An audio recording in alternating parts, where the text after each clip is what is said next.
Early August is one of my favorite times of year. The busyness of vacations and holidays is wound down, the summer enters a quiet lull before the madness of back-to-school prep, and FAIR holds its annual conference. For those who aren't aware, FAIR stands for Faithful Answers, Informed Response, and they're an organization dedicated to providing well-documented answers to criticisms of LDS doctrine, belief, and practice. And every year the conference is a bit of a highlight for me. I can hardly ever attend in person, living as I do in the frozen north, but every year I get the virtual ticket and look forward to a few days of some of the most interesting and varied restoration content this side of the internet. And as you'd expect, this year's lineup does include some cutting-edge restoration scholarship, including Michael R. Ash talking about Mesoamerican seer stones, Josh Coates presenting his recent interpreter paper on a combinatorial approach to the plates, and Interpreter's own Dan Peterson revisiting common assumptions about an 1852 slavery law in Utah. But a lot of the talks go deeper than raw apologetics. Ashley Stone will be doing a live recording of the Comeback podcast, which features people who've come back to the church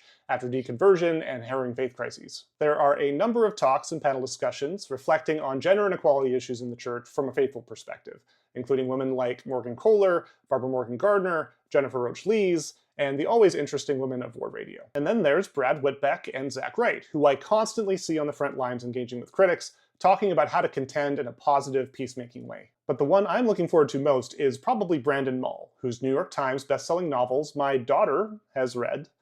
I'm sorry, but my reading schedule only has room for one fantasy Brandon, and you can probably guess which one it is. Mull will be talking about how Christ and the gospel have helped him through the toughest times in his life, and how he can find hope in the midst of personal tragedy.